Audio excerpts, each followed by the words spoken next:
দেখেন, মুগ্ধ আমাদের এলাকারই, অর্থাৎ আমরা সবসময় মুগ্ধর আশেপাশে থাকতাম। মুগ্ধ আমাদের সাথেই কাজ করতো আর কি। তো মুগ্ধর যে চাওয়া পাওয়াটা ছিল সেটা হচ্ছে ছোটবেলা থেকেই ও হচ্ছে সমাজ নিয়ে ভাবতো, দেশকে নিয়ে ভাবতো। ঠিক আছে। তো সেই প্রেক্ষিতে মুগ্ধর চাওয়া ছিল এই দেশটাকে সুন্দর একটা দুর্নীতিমুক্ত দেশ গঠন করবে, বৈষম্য মুক্ত, যেখানে কোনো বৈষম্য থাকবে না, যেখানে আপামর জনতা থাকবে, ছাত্রদের কথা শুনবে, ছাত্রদের কথা বলবে।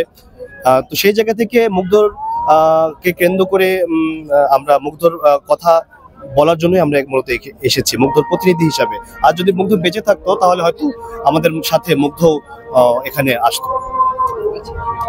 আমরা আজকে যে এখানে দেখেন, আমরা স্বাধীনতার পর থেকে কখনো কোনো রাজনৈতিক দলের নেতাকে কিন্তু দেখিনি যারা নিজেদের দায়িত্ব পালনের পরে তাদের সম্পদের হিসাব, ব্যাংক স্টেটমেন্ট প্রকাশ করতে। কিন্তু আমরা দেখেছি ছাত্ররাই বিগত দেখেন 6 মাস দায়িত্ব পালন করার পরে নাহিদ ইসলাম, যিনি কিন্তু দেখিয়ে দিয়েছেন যে এমন একটা গুরুত্বপূর্ণ পদে থাকা সত্ত্বেও দুর্নীতি সংস্পর্শ ছাড়া দেশের মানুষের কথা ভাবা যায়।